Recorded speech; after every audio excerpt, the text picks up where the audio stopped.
Assalamualaikum warahmatullahi wabarakatuh. Waalaikumsalam warahmatullahi wabarakatuh. Halo Sobat TV Semada, di episode kali ini bersama saya Ahmad Sarnubi selaku moderator dan pembawa acara untuk bincang-bincang kita beberapa menit ke depan. Nah, tema yang akan kita bahas pada pagi hari ini yakni Al-Quran apakah diturunkan hanya untuk dibaca? Nah, di sini saya tidak sendiri ya. Di sini saya ditemani oleh narasumber kita yakni Bapak Roji. Kayak sebelum itu pasti suasananya pas banget ya. Apalagi ini sekarang lagi Ramadan dan juga kita dalam waktu dekat akan bertemu dengan malam Nuzulul Quran. Oke, sebelum itu kita kenalan dulu ya Pak. Dari Bapak Roji mungkin bisa perkenalan diri terlebih dahulu. Boleh. Bismillahirrahmanirrahim. Assalamualaikum warahmatullahi wabarakatuh. Waalaikumsalam warahmatullahi wabarakatuh. Bismillahirrahmanirrahim. Alhamdulillahirabbil alamin. Allahumma shalli ala sayyidina Muhammad wa ala alihi wa ashabihi ajmain.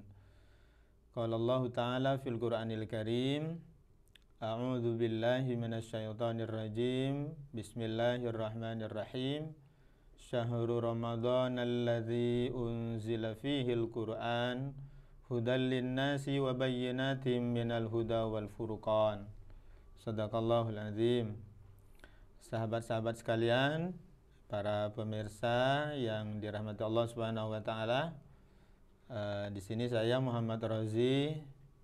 Tadi sudah diperkenalkan, saya guru pendidikan agama Islam di SMA Negeri 2 Balikpapan. Insyaallah akan berbincang-bincang seputar tentang Nuzulul Quran, tentang apa tujuan daripada diturunkannya Al-Quran. Oke, baik. Sebelum itu saya mau nanya Pak, Bapak kabar gimana? Alhamdulillah baik, sehat. Puasanya Pak gimana? Puasa alhamdulillah. Jadi Sanubi gimana? Sehat? Alhamdulillah sehat juga Pak. Puasanya juga full ya? Alhamdulillah masih full Pak. Alhamdulillah.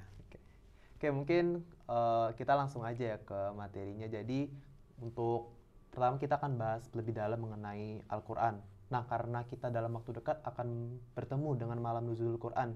Jadi saya mau nanya nih ke Pak Roji, untuk malam Nuzulul Quran sendiri, kan kebanyakan orang sudah tahu untuk malam Nuzulul Quran itu hari atau malam di mana Al-Quran diturunkan. Mungkin Bapak bisa bantu jelaskan mengenai Nuzulul Quran itu sendiri, tentang bagaimana lebih kelanjutannya dan lebih diperjelas lagi Pak.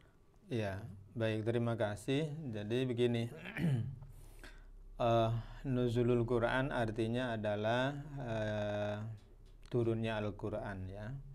Bahwa Allah Subhanahu wa taala menurunkan Al-Quran itu para ulama sepakat, dan jumhur ulama mengatakan bahwa Nuzulul Quran itu terjadi pada malam di bulan Ramadan. Artinya terjadinya pada bulan Ramadan. Didasarkan kepada ayat Al-Quran surah Al-Baqarah ayat 185. Seperti yang saya sampaikan di awal, Allah berfirman, Syahrul Ramadan alladzi unzila fihil Quran. Bahwa Syahrul Ramadan, bulan Ramadan itu adalah bulan yang di dalamnya diturunkan permulaan Al-Quran. Jadi berdasarkan ayat ini, Nuzulul Quran itu adalah turunnya Al-Quran, dan itu dipahami oleh para ulama berdasarkan teks ayat tadi, turun pada bulan Ramadan. Nah, mengenai hari dan tanggalnya, jumhur ulama mengatakan malam tanggal 17 Ramadan. Oleh karenanya bagi kaum muslimin, setiap malam tanggal 17 Ramadan itu diperingati sebagai Nuzulul Quran. Nah, bentuknya apa? Ya, banyak macam cara memperingati Nuzulul Quran ya. Ada yang dalam bentuk kajian, ceramah, tabligh akbar, atau ya mentadaburi Al-Quran, seperti itu. Jadi kembali lagi bahwa Nuzulul Quran itu sendiri artinya turunnya Al-Quran gitu, insyaallah. Oke, baik. Jadi kalau mau saya tanya lagi Pak, lebih tepatnya turunnya Al-Quran itu apakah langsung dari Allah ke salah satu manusia yang ada di bumi atau ada perantaranya Pak? Dan kalau Oh boleh iya. tahu diturunkannya ke siapa dan di mana Pak? Penjelasan sebagian ulama begini, Al-Quran itu turun 2 tahap ya. 2 tahap itu begini, turun dari Allah Subhanahu wa Ta'ala ke langit dunia itu sekaligus 30 juz, 114 surat, dan 6.666 ayat sekaligus ke langit dunia. Nah, dari langit dunia turunnya kepada Nabi Sallallahu Alaihi Wasallam itu secara berangsur-angsur. Secara berangsur-angsur melalui malaikat Jibril. Jadi Al-Quran itu diturunkan oleh Allah Subhanahu wa Ta'ala dari langit dunia ke Rasulullah Muhammad Sallallahu Alaihi Wasallam itu dalam jangka waktu 22 tahun 2 bulan 22 hari. Kalau dibulatkan dalam jangka waktu 23 tahun ya. Kalau Bapak rinci 23 tahun itu 13 tahun itu periode dakwah Nabi di Makkah, dan 10 tahun periode dakwah Nabi di Madinah. Nah, dalam periode itulah Al-Quran turun kepada Nabi melalui perantaraan malaikat Jibril. Jadi tidak langsung turun berupa fisik ya. Berupa fisik sebuah kitab itu turun kepada Nabi di Gua Hira gitu. Enggak ya. Tapi itu turun dalam bentuk wahyu bacaan yang dibawa oleh malaikat Jibril. Ya, ada beberapa cara wahyu itu diterima oleh Nabi Sallallahu Alaihi Wasallam. Untuk yang pertama, Jibril datang kepada Nabi di Gua Hira, kemudian menyampaikan 5 ayat pertama dari surat Al-Alaq gitu. Insyaallah. Oke, tadi karena Pak Rozi sempat bilang kalau Al-Quran itu dituruninnya secara berangsur-angsur. Betul. 23 tahun. Kira-kira ada alasan tersendiri nggak Pak? Kenapa Allah nggak langsung ngutus malaikat Jibril langsung ngasih 30 juz ke Nabi Muhammad SAW? Kenapa harus berangsur-angsur dan kenapa waktunya harus sekian 23 tahun itu? Iya. Tentu yang tahu pasti Allah ya. Kenapa berangsur-angsur? Nah, kita sebagai kaum muslimin mencari hikmah, mencari tahu hikmah kenapa Al-Quran itu diturunkan berangsur-angsur oleh Allah Subhanahu wa Ta'ala. Oleh karenanya ulama memberikan semacam penjelasan. Oh, ternyata kenapa Allah Subhanahu wa Ta'ala menurunkan Al-Quran itu secara berangsur-angsur? Itu yang pertama, supaya kaum muslimin itu mudah mengimplementasikannya. Kalau turun sekaligus, ini yang mana nih yang mau dilaksanakan dulu ini gitu kan? Nah gitu, sehingga kaum muslimin nggak kesusahan, mudah menerapkannya. Turun, terapkan. Itu yang pertama ya, mudah kaum muslimin menerapkannya. Yang kedua, kenapa berangsur-angsur? Ayat Al-Quran itu turun sesuai dengan keperluan. Sesuai dengan keperluan. Kadang memberikan penjelasan terhadap sesuatu yang ditanyakan oleh manusia kepada Nabi. Atau kadang memberi bantahan terhadap sangkaan, pernyataan dari orang-orang kafir. Orang kafir ngomong apa? Al-Quran datang bantah. Gitu. Atau yang ketiga, Allah hendak memberikan pelajaran kepada manusia. Atau yang keempat, Allah SWT ingin membersihkan nama baik hambanya yang karena ulah orang-orang munafik namanya jadi tercemar. Ya, misal gitu ya, misalnya gini. Di dalam surah An-Nur ayat 11 sampai dengan ayat 20 itu turunnya karena ada kasus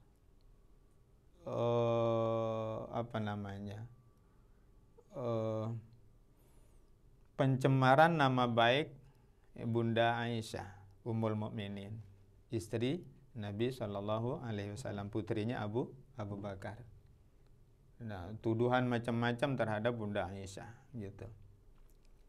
Nah, terhadap tuduhan itu berkembang lebih sebulan dengan tuduhan yang tidak pantas dituduhkan gitu ya oleh orang-orang munafik ini kepada Bunda Aisyah Ummul Mukminin, ya, ibunya orang mukmin, ya. Ummul Mukminin itu Bunda Aisyah itu sebutannya Ummul Mukminin.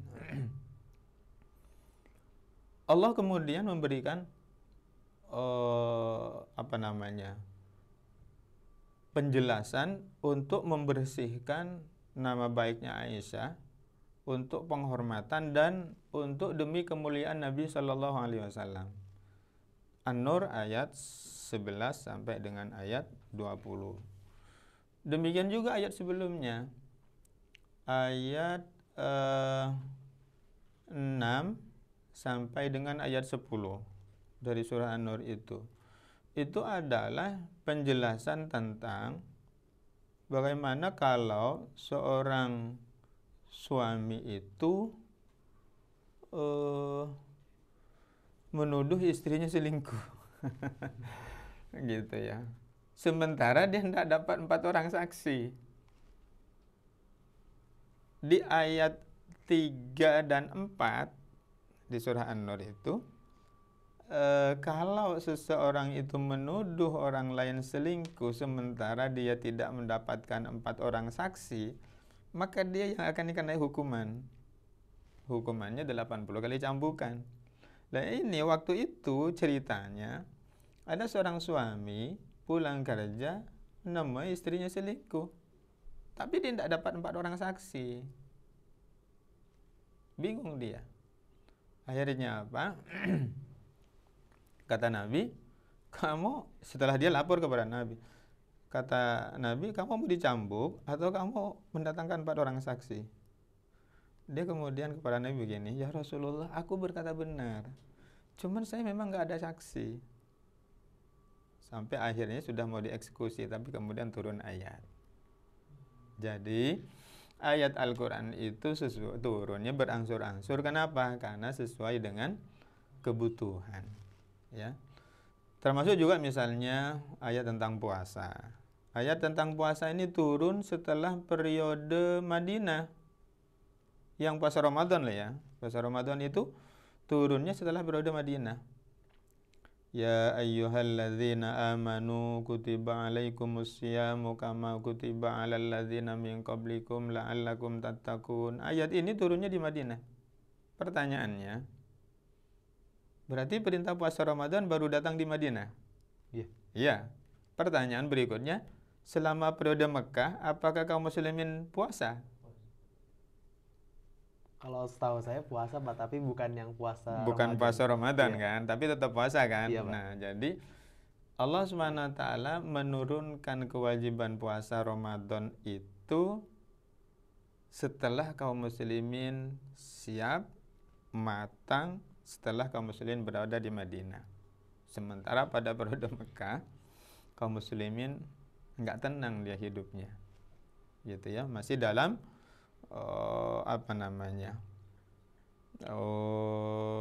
tekanan kafir Quraisy, ya, tekanan kafir Quraisy gitu. Seperti itu diantara yang oleh para ulama diungkap tentang apa hikmah Al-Quran itu diturunkan secara berangsur-angsur. seperti itu. Berarti sesuai sama kebutuhan kaumnya sendiri ya Pak? Betul. Oke, gitu. Oke, saya mau nanya lagi Pak, untuk wahyu yang diturunkan ke Nabi Muhammad berupa Al-Quran, itu kan berarti berupa firman kan Pak, berupa wahyu. Apakah Nabi Muhammad itu langsung memusafkan atau beliau simpan di pikirannya sendiri Pak? Oh ya, dokumentasi Al-Quran setelah turun, setelah diterima oleh Nabi, yang pertama adalah hafalan Nabi. Nabi hafal. Pada saat yang bersamaan, Nabi membacakan kepada para sahabat, dan sahabat kemudian menulisnya. Ada sekretaris khusus Nabi untuk penulis wahyu untuk Nabi ya. Lalu kemudian ada sahabat yang menulis sendiri untuk dirinya sendiri. Dan sahabat menghafal wahyu yang turun itu. Setiap wahyu turun, sahabat menghafalkan. Sehingga dokumentasi wahyu Al-Quran itu banyak. 1. Hafalan Nabi. 2. Tulisan yang menulis sahabat, tapi itu untuk Nabi. Yang ketiga, tulisan para sahabat sendiri untuk dia sendiri. Yang keempat, hafalan para sahabat sendiri. Itu dokumentasinya. Ditambah, Nabi itu setiap tahunnya diuji sama Jibril. Wahyu yang turun itu diminta untuk dibaca oleh Jibril setiap tahunnya. Nanti baru di tahun terakhir sebelum Nabi itu wafat, 2 kali Jibril datang untuk menguji hafalan Nabi. Sehingga autentiknya Al-Quran itu bisa dilihat, ditinjau secara apa namanya ya, ilmiah ya gitu, secara ilmiah, karena dokumentasinya seperti itu kan. Kemudian dokumentasi itu terus turun-temurun ya kepada kaum muslimin, seperti itu. Kalau untuk dari penamaannya sendiri Pak, kan namanya Al-Quran. Kalau saat Allah menyuruh mereka Jibril untuk menyampaikan wahyunya ke Nabi Muhammad, apakah langsung bilang kalau ini Al-Quran atau langsung ngasih wahyunya aja Pak, tanpa memberitahu kalau ini sebenarnya Al-Quran? Iya, nanti penamaan Al-Quran itu sendiri memang Allah sendiri yang menyebutnya ya.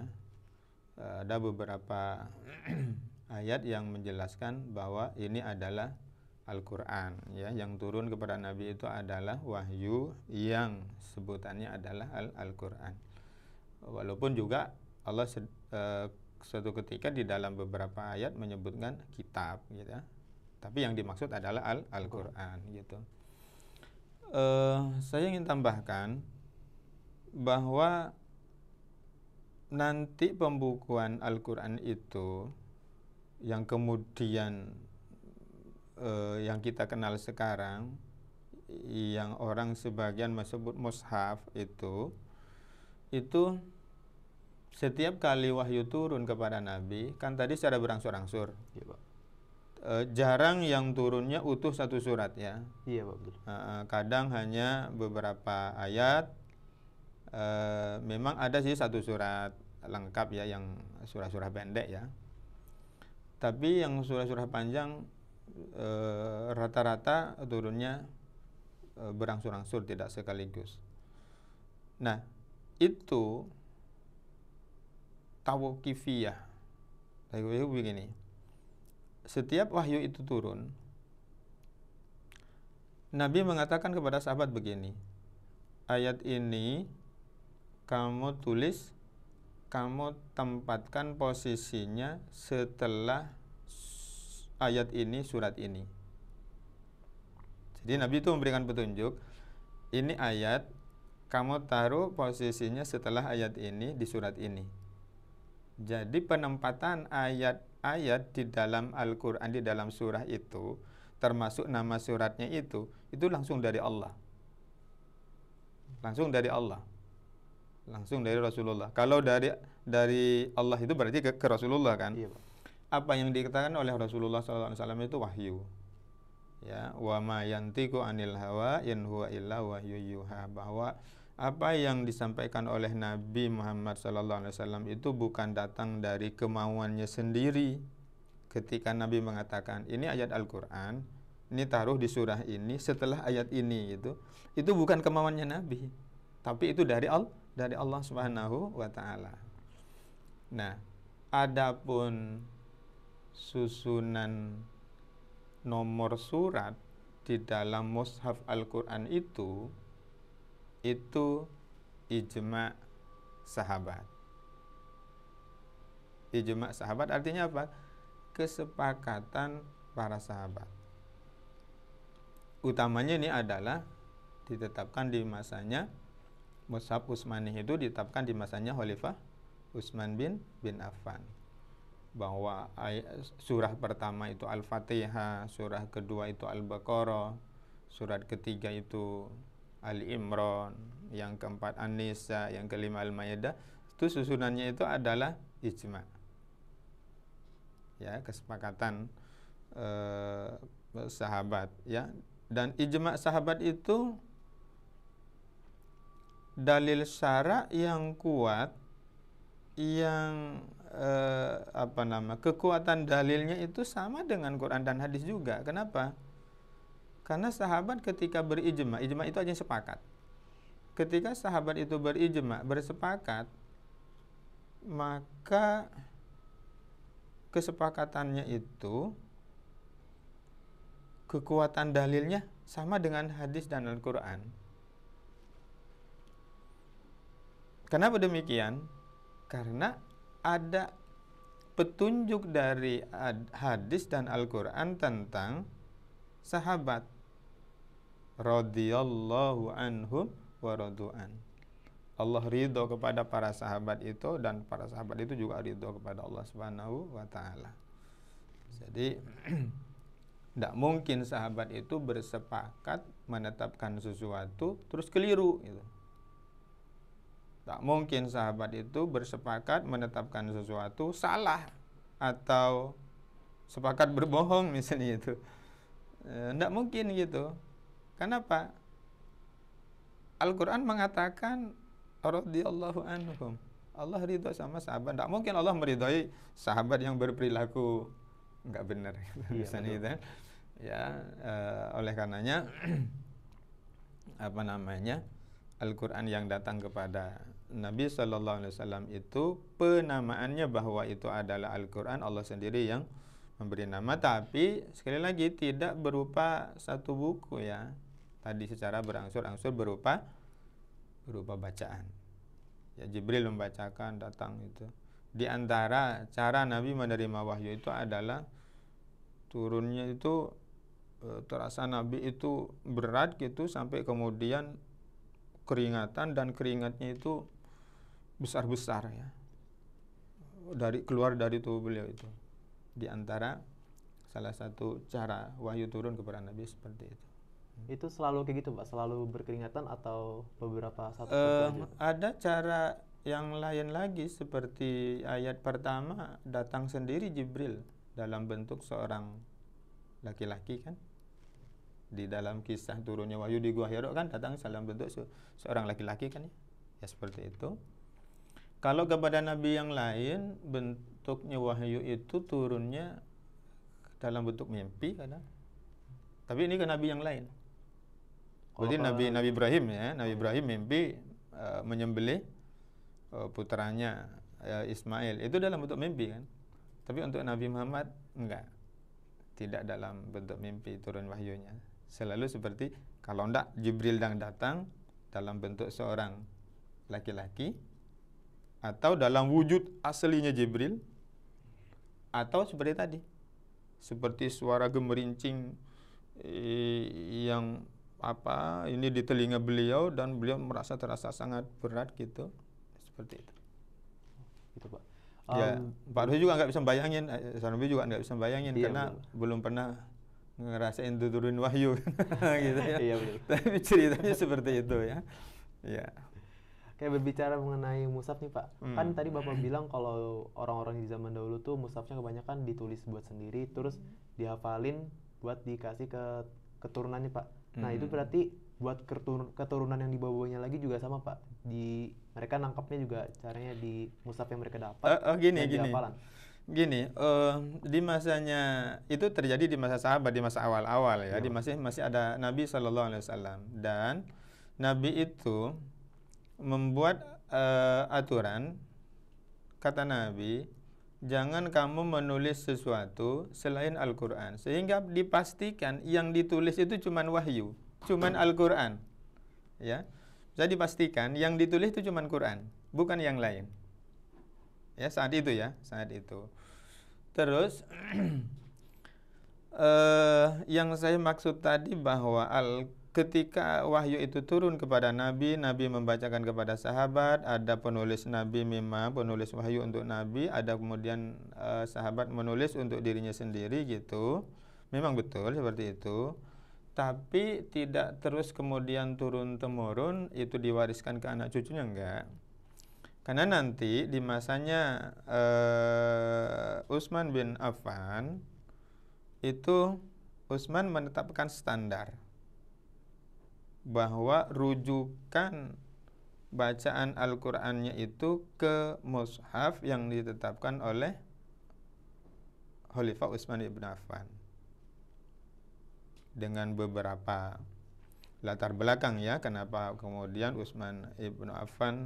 Khalifah Utsman bin Affan itu membukukan kembali, kemudian menyebarkan dan menstandarkan seluruh bacaan Al-Quran kaum muslimin itu ke standar itu, gitu. Nah,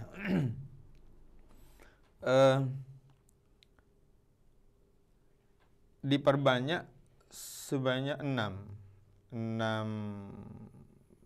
buku ya, 6 mushaf ya, 6 mushaf. Satu di Madinah, satu dikirim ke Mekah, satu dikirim ke Kufah, ke Basrah, dan beberapa tempat yang lain lagi.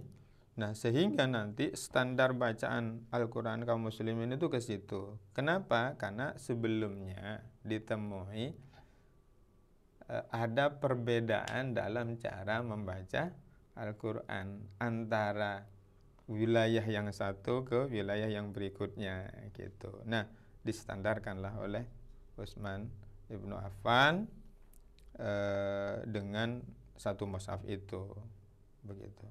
Jadi tujuannya untuk menghindari perbedaan pendapat gitu juga Pak ya? Perbedaan cara membaca. Tulisannya sama. Oh, tulisannya sama. Sedikit saya tambahkan gini. Harokat, fathah, kasroh, dhamma, tasdid, apalagi juga tanwin, begitu juga titik, itu datangnya belakangan. Oh gitu. Jadi di awal tidak ada titik, tidak ada kasroh, fathah, dhamma.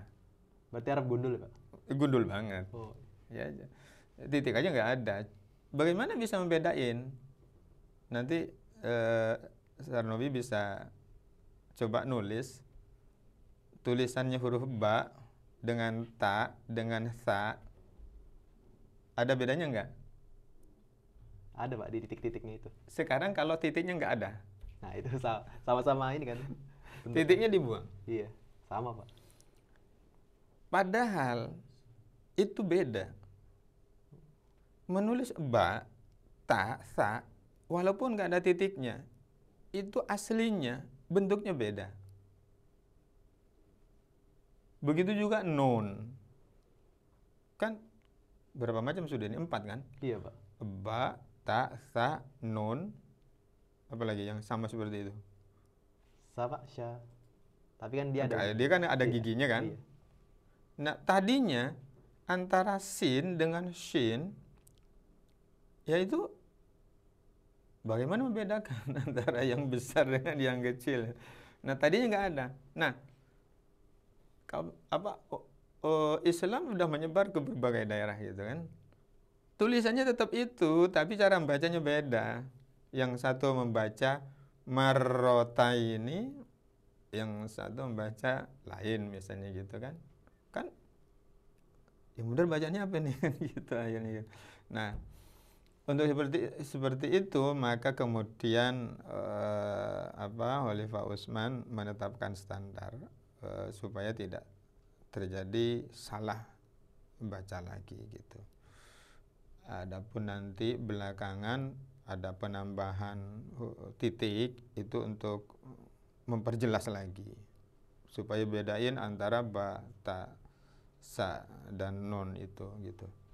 Begitu juga antara ro dan za. Nah, itu bentuknya beda loh, enggak Iya. sama ya antara ro dengan za, bentuknya itu beda tulisannya. Ya insya Allah seperti itu. Kalau buat Arabnya sendiri, Pak, kan tadi Bapak bilang Arabnya itu beda-beda, ada yang ada titiknya lah, ada yang nggak ada. Nah itu kira-kira kenapa Pak? Kenapa nggak dari awal aja mereka nulis ada tandanya juga? Bahasa itu kan apa ya, copy paste ya. Artinya yang bahasa itu sesuai dengan yang punya lah gitu. Seperti misalnya kita di Indonesia ada bahasa Jawa, tulisan Jawa. Iya, kalau kita ingin belajar bahasa Jawa dan tulisan Jawa, ya berarti kan harus mengikuti seperti bagaimana orang Jawa nyebut dan bagaimana orang Jawa ngomong kan gitu ya. Iya betul Pak. Begitu juga bahasa Cina misalnya gitu. Bagaimana kita kalau misalnya belajar bahasa Cina, berarti kita harus berusaha menyebutnya seperti bagaimana kalau orang Cina menyebut, tulisannya pun seperti itu kan. Maka bahasa Arab pun demikian sama kan. Yang punya bahasa adalah orang Arab. Maka kita menyebut apa kata, kalimat, ya harus seperti orang Arab. Cuman bedanya Al-Quran itu adalah berbahasa Arab, tapi apa namanya,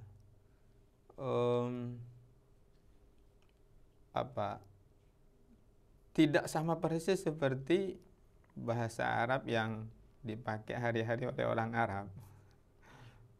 Gitu. Jadi kalau ditanya kenapa tidak dari awal Al-Quran itu ditulis dengan lengkap gitu ya. Iya Pak. Ya awalnya memang orang Arab punya huruf seperti itu. Baru kemudian berkembang belakangan gitu ya. Seperti itu. Kalau tadi kita udah ngebahas nih Pak tentang wahyu pertama. Nah kalau misalnya wahyu terakhir nih Pak, pada saat Nabi udah mendekati usia wafatnya Pak, itu kan ada, kalau misalnya saya lihat di beberapa sumber ya Pak, ada juga yang bilang surah ini, terus ada juga yang bilang surah ini Pak. Kalau nggak salah Al-Maidah, terus ada juga di beberapa sumber yang bilang surah apa kalau nggak salah Pak. Saya lupa Pak, saya nggak berani ngomong. Itu kalau boleh tahu apa ya Pak surahnya Pak? Mungkin dari pendapat Bapak sendiri surah yang menjadi wahyu terakhir buat Nabi Muhammad. Ya, jumhur ulama mengatakan bahwa surah yang terakhir kali turun itu adalah potongan dari surat Al-Maidah. Bukan satu ayat. Tapi potongan dari surah Al-Maidah ayat 3. Jadi bukan satu ayat, tapi potongan dari ayat 3.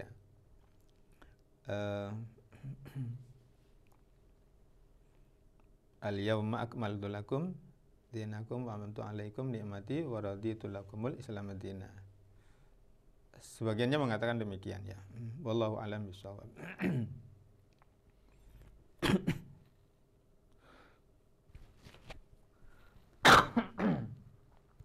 Mohon maaf. Kalau misalnya dari penurunan wahyu terakhir itu sendiri Pak, itu apakah ada alasan tersendiri Pak kenapa Allah menurunkan surah Al-Maidah, potongan surah Al-Maidah ayat 3 tersebut Pak? Tetap kembali ke penjelasan di awal ya, karena memang Allah menurunkan Al-Quran itu wahyunya ayatnya sesuai dengan keperluan tadi gitu, sesuai dengan kebutuhan keperluan tadi. Saat itu terjadi di Haji Wada ya. Haji wada itu haji pamitan, haji yang terakhir yang diikutin oleh Nabi SAW, dan saat itu adalah di Arafah. Ya, sebagai berita gembira kepada kaum muslimin bahwa sudah sempurna Islam. Al-yaum akmaltu lakum. Hari ini telah kusempurnakan bagi kalian, kata Allah. Dinakum, agama kalian. Wa atmamtu alaikum, telah sempurna pula nikmatku atas kalian, gitu. Itu sebagai penutup, sebagai berita gembira kepada kaum muslimin, gitu. Ya, dari referensi dan penjelasan guru-guru Bapak juga dulu waktu kecil juga seperti itu, ya. Wallahu a'lam bishawab. Mungkin ada referensi yang lain yang Bapak belum baca, Bapak belum dengar, gitu. Oh, gitu, Pak. Kalau dari Al-Quran itu sendiri, Pak, kan kalau Al-Quran sekarang udah banyak kan Pak orang Muslim yang menggunakan, maksudnya Al-Quran sebagai kitab sucinya. Nah, kalau misalnya nih di dunia sekarang kan orang-orang punya kitab mereka sendiri ya Pak, nggak cuma Al-Quran. Nah, jadi ada banyak tuh Pak, ada Injil versi mereka, ada Taurat, terus dan lain-lain Pak. Kenapa dari awal Allah nggak bikin aja dari awal udah satu kitab aja? Satu kitab ya, aja. Pak. Allah Subhanahu wa taala berfirman begini. Walikulli wijhatun huwa muwalliha fastabiqul khairat. Setiap umat, kata Allah Subhanahu wa taala, Allah buatkan kiblatnya. Allah buatkan syariatnya. Di dalam ayat yang lain, walikulli ummatin syir'atan wa minhaja. Allah, setiap umat itu Allah beri syariat dan beri panduan, ya gitu ya, pedoman gitu.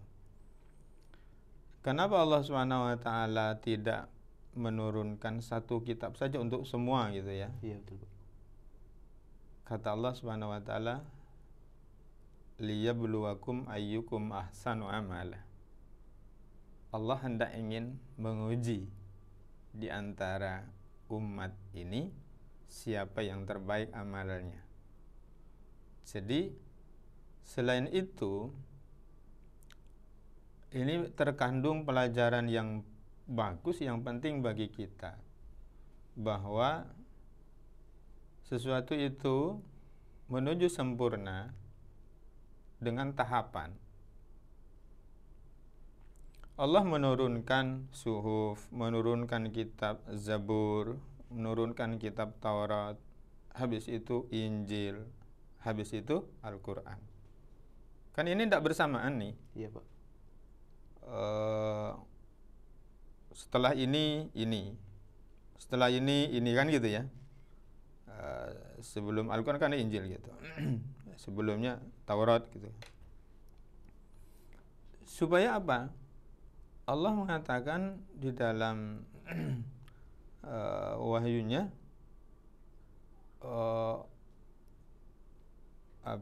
Allah menurunkan Nabi Muhammad SAW itu dan Islam, Al-Quran ini sebagai penyempurna terhadap syariat sebelumnya, ya, penyempurna terhadap syariat sebelumnya. Jadi, dan Al-Quran ini menjadi timbangan, menjadi standar untuk menilai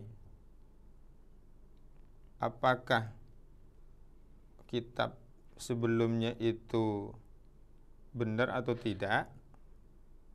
Maka ukurannya untuk menilai itu adalah ke Al-Quran.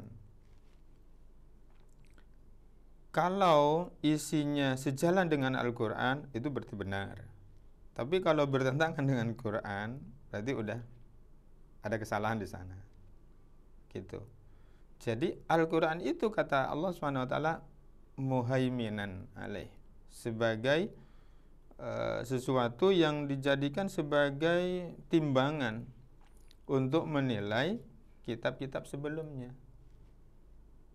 Jadi kalau isi kitab sebelumnya itu adalah masih sesuai dengan Al-Quran, berarti benar. gitu. Ini contoh misalnya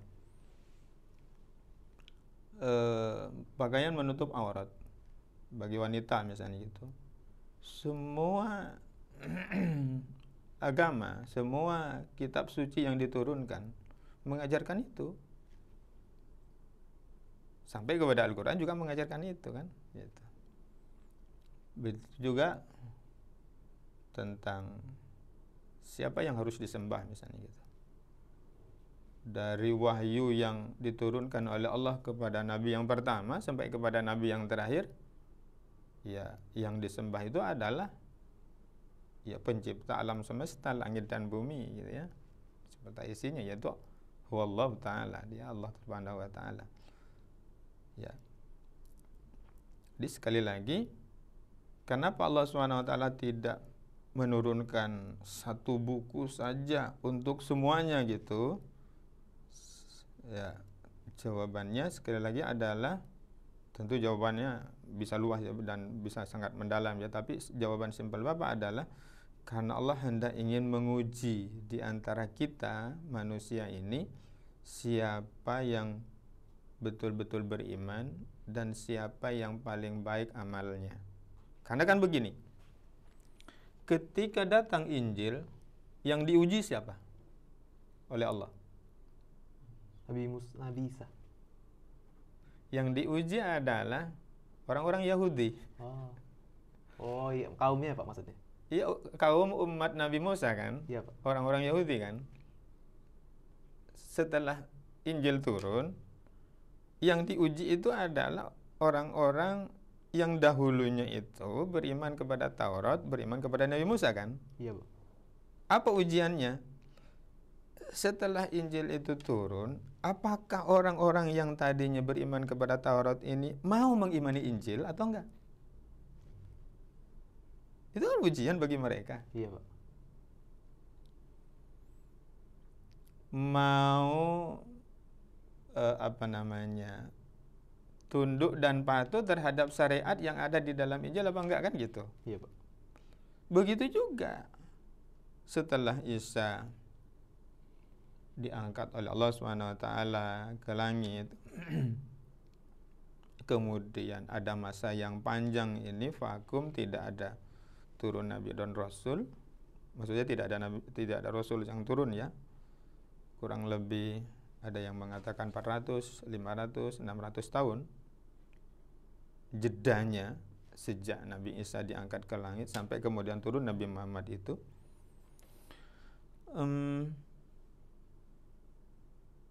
Ketika Al-Quran itu turun, maka ini menjadi ujian juga ini buat siapa?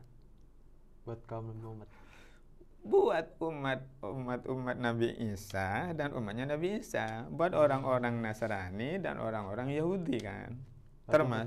Buat kaum-kaum sebelumnya berarti Pak? Iya kan. Iya. Ketika Al-Quran turun, nih yang tadinya mengimani Injil, yang tadinya mengimani Taurat ini gitu misalnya, setelah Al-Quran turun, mau beriman kepada Quran apa enggak? Allah ingin menguji itu kan. Berarti itu kembali ke manusia lagi ya Pak. Dia mau beriman ke kitab yang udah diturunkan sama Allah. Berarti kalau misalnya dia nggak mau, berarti dia nggak beriman gitu kan Pak? Iya, jadi kembali ke pertanyaan awal, kenapa Allah kemudian tidak menjadikan Al-Quran wahyunya itu turun satu saja gitu ya? Iya betul. Jawabannya adalah karena Allah ingin menguji di antara setiap umat. Kan Allah menciptakan ini, begitu juga. Kenapa juga Allah menciptakan umat ini banyak? Kenapa tidak satu aja gitu kan? Iya Pak. Sekali lagi itu jawabannya, karena Allah ingin menguji. Di antara sekian banyak umat ini, siapa yang terbaik nanti amalnya, yang taat? Akhirnya kan ketemu orang-orang yang tanda petiknya adalah tidak mau beriman, tetap berpegangan kepada syariat dan kitab sebelumnya. Al-Quran turun, tapi mereka tetap tidak meyakini, mempercayai Al-Quran kan gitu. Iya, Pak. Nah, bagi umat Islam, terhadap Injil dia beriman, terhadap Taurat dia beriman, terhadap Zabur dia beriman kan. Karena kita kan meyakini bahwa Allah menurunkan kitabnya. Kepada Al-Quran tentu beriman. Cuma bedanya apa?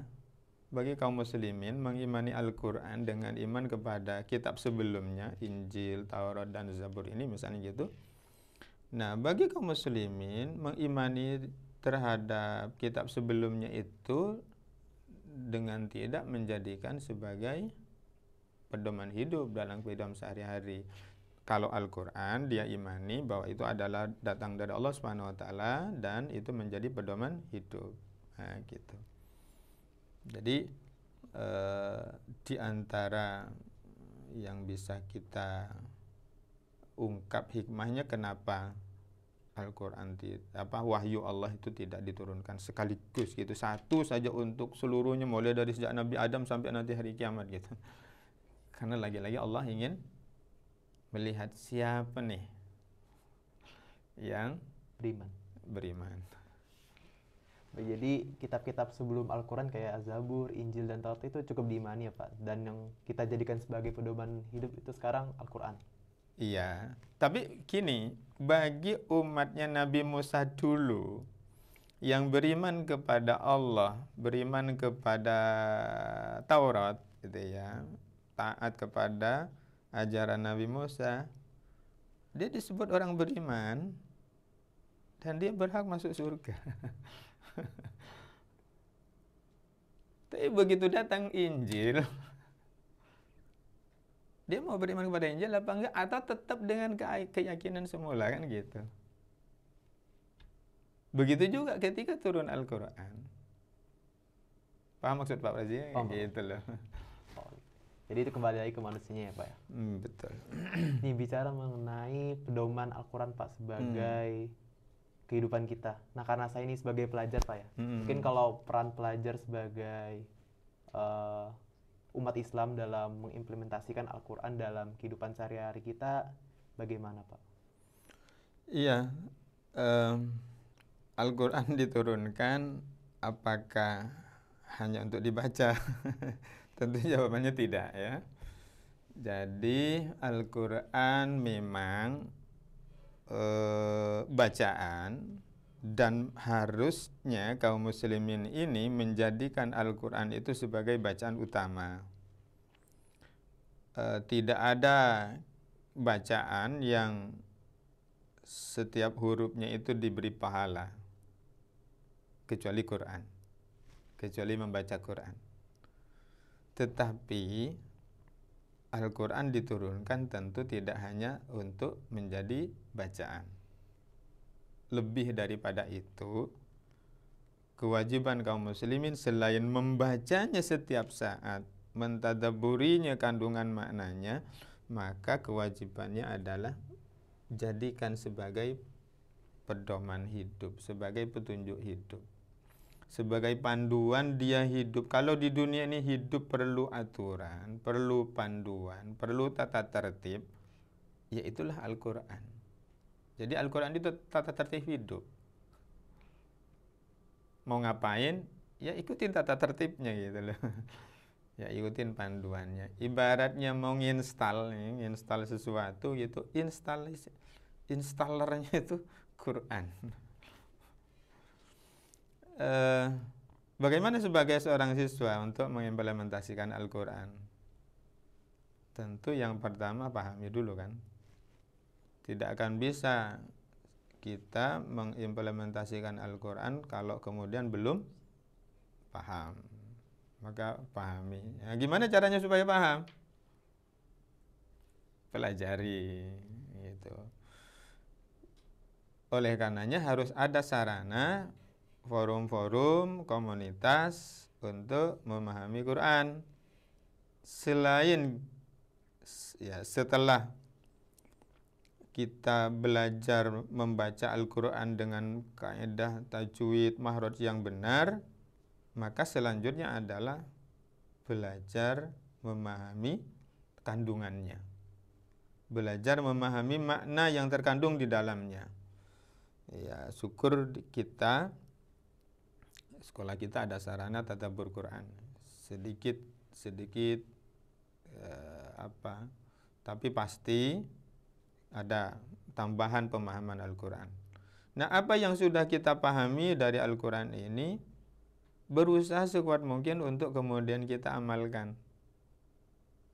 Tahu surah Al-Baqarah ayat 183? Tahu? Ayo kita amalkan. Apa tuh? Sekarang ini puasa kita, kan gitu ya. Tahu bunyi Al-Baqarah 261 tentang keutamaan berinfak, yang seperti orang menanam satu biji, tumbuh satu batang, batangnya bercabang 7. Itu implementasikan. Ayo kita berinfak. Tahu ayat tentang birrul walidain, berbuat baik kepada kedua orang tua. Di surah apa itu? Di surah Luqman ada, di surah Al-Isra juga ada. Nah, mari kita birrul walidain, berbuat baik kepada kedua orang tua. Tahu tentang harus berbuat baik kepada sesama manusia misalnya. Ya udah, kita berbuat baik kepada sesama manusia. Langsung diaplikasikan, langsung diamalkan. Ya. Apa yang sudah kita pahami, amalkan. Nah, yang belum dipahami, teruslah belajar, kan gitu ya. Itu ya, seperti itu. Kalau gini Pak, kan ada juga beberapa orang yang dia nggak cuma ngebaca Al-Quran, tapi dia juga ngahafalin Al-Quran Pak. Nah, itu kira-kira kemampuan seseorang ngahafalin Al-Quran itu apakah berbanding lurus dengan implementasi sikapnya Pak di kehidupan? Karena tuh kadang beberapa ya Pak, ada tuh beberapa orang di luar sana atau enggak teman-teman saya yang mereka mungkin bisa dibilang hafal Al-Quran, tapi kadang mereka implementasinya di kehidupan tuh kadang contohnya Pak, mereka kadang suka bohong atau enggak suka enggak disiplin gitu loh Pak. Kadang tuh kan pandangan kita kan ke orang yang hafiz Quran atau enggak menghafal Quran, pasti implementasi kehidupan mereka tuh di dunia baik kan Pak. Nah, kira-kira itu gimana Pak? Apakah berbanding lurus atau tidak Pak? Harapannya begitu. Ya, idealnya begitu kan? Iya, Pak. Idealnya begitu, dan harapannya memang seperti itu. Setelah kemudian pinter ngajinya, baru hafal gitu kan, ya mestinya memang tadi berbanding lurus memang. Ya, berbanding lurus dengan kemampuan membacanya dan kemampuan hafalannya gitu. Kalau misalnya ditemuin yang tidak berbanding lurus atau ditemui bacaan Al-Qurannya bagus, hafalannya banyak gitu, tapi kemudian implementasinya nggak sesuai. Nah, satu sisi sudah bagus, dia punya kemampuan baca Al-Quran dengan baik dan benar dan kemampuan hafalan yang bagus gitu. Satu sisi udah bagus itu. Cuman di sisi yang ini implementasinya yang kurang. Maka dia harus memperbaiki yang ini. Tidak boleh juga kemudian kita mengatakan kepada yang begitu, mengatakan, percuma kamu, apain juga kamu hafal Quran tapi, tidak boleh juga kita ngomong seperti itu ya. Tetap kita beri apresiasi dia, kamu bagus loh, bacaanmu Quranmu bagus, hafalanmu juga bagus. Alangkah lebih bagusnya lagi kalau begini nah kamu ini, yang ini nah gitu. Tetap kita beri dorongan positif ya. Kita jangan sampai kemudian memberi ini negatif kepada dia gitu. Ya, insyaallah. Berarti kemampuan menghafal Al-Quran harus dibarengi juga sama penerapannya ya Pak, maksudnya karena hanya mampu menghafal kan belum tentu paham. Iya betul Pak. Karena itu selain belajar membaca, selain menghafal, belajar memahami kan. Makanya memahami Al-Quran itu sangat penting. Sama wajibnya dengan kewajiban belajar membaca. Karena tadi bisa jadi nanti ayatnya dibaca tapi dilanggar. Iya betul Pak. Ya, benar. Itu yang tadi ayatnya dihafal tapi dilanggar kan, gitu. Nah, kita tidak inginkan itu. Nah, syukur. Tapi sekali lagi ya, bahwa yang sudah memiliki kemampuan membaca yang bagus, hafalan yang bagus, itu sisi itu bagus. Nah, kalau kemudian ada kekurangannya di sisi penerapannya, nah dikuatkan di situnya gitu. Berbicara mengenai pengertian kita tentang pemahaman tentang Al-Quran, Pak. Kira-kira kalau dari Pak Rozi sendiri ada sebuah tips nggak, Pak, buat para kaum muda yang pengen belajar tentang Al-Quran lebih dalam lagi, Pak? Belajar tentang kandungannya. Iya, Pak. Ya. Disiapkan waktu khusus.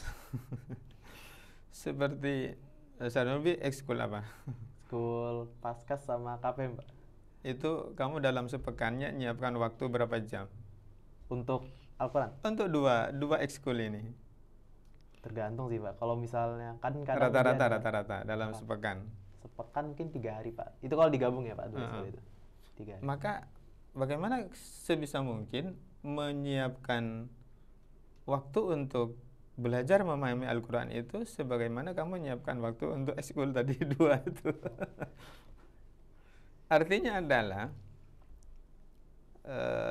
teman-temanmu, artinya di kalangan remaja, teman-teman siswa SMP, SMA, SMK gini, siapkan waktu sebagaimana kalian menyiapkan waktu kalian untuk games, untuk hobi, untuk ekstrakurikuler. Ya, kalau mau cemburu-cemburuan, Allah cemburu dong. Ya, berapa banyak waktu yang disiapkan untuk memahami wahyu Allah, kitab Allah, Al-Quran ini, dengan seberapa banyak waktu yang kalian siapkan untuk kegiatan yang lain. Nah, minimal dalam sepekan itu untuk waktu memahami Al-Quran itu gitu, minimal itu sangat minim sekali, 2 jam. Bukan waktu untuk belajar membaca ya, bukan waktu untuk menghafal ya, tapi waktu untuk memahami kandungannya. Itu. Kalau tadi Ustadz Nazar di pesantren Ramadan menyampaikan, coba baca Al-Quran plus terjemahannya. Itu sudah luar biasa, baca sendiri. Nah, kalau yang Pak Rozi maksudkan tadi belajar kandungannya, itu kan mesti harus ada guru ya. Nggak bisa otodidak gitu, belajar sendiri, memang harus ada gurunya. Karena kalau tanpa guru bisa salah gitu. Jadi sekali lagi tip yang pertama adalah siapkan waktu untuk mempelajari kandungan Al-Quran dan serius tentang itu. Allah akan berikan kemudahan dan waktu yang disiapkan untuk itu ibadah, itu pahala. Itu pahala banget. Jadi kembali lagi ya, Pak, tentang waktu yang kita sisihkan untuk mempelajarin Al-Quran itu sendiri, terus juga bimbingan, karena kan tidak mungkin sendiri, Pak. Betul. Oke. Terakhir nih, Pak, mungkin buat teman-teman yang termotivasi buat belajar Al-Quran dan pengen mengetahui Al-Quran lebih dalam, mungkin Pak Rozi punya kata-kata motivasi nih buat penonton-penonton yang ada di rumah atau di mana saja. Ya. Khairukum man ta'allamal Qur'an wa 'allamahu. Sebaik-baik kalian adalah orang yang mempelajari Al-Qur'an dan yang mengamalkannya, mengajarkannya kepada orang lain. Itu motivasi dari saya, bahwa Rasulullah mengatakan bahwa yang paling baik manusia itu adalah yang mempelajari Al-Qur'an, yang belajar Al-Qur'an, yang mengajarkan Al-Qur'an, yang mengamalkan Al-Qur'an. Kalau kita ingin menjadi orang yang super, orang yang terbaik, jadilah sebagai orang yang belajar, mengajar, mengamalkan Al-Quran. Baik, terima kasih banyak Pak Rozi atas kata-kata motivasinya dan bincang-bincang kita sore ini. Mungkin karena waktunya udah lama, Pak, jadi saya akhiri di sini aja. Terima kasih banyak, Pak, atas waktunya, dan mungkin teman-teman yang di rumah, semoga ilmu yang sudah diberikan oleh Pak Rozi bisa bermanfaat buat semuanya, dan semoga bisa diimplementasikan di kehidupan kedepannya. Saya akhiri dari sini. Subhanakallahumma wa bihamdika asyhadu an la ilaha illa anta astaghfiruka wa atubu ilaik. Wassalamualaikum warahmatullahi wabarakatuh. Waalaikumsalam warahmatullahi wabarakatuh.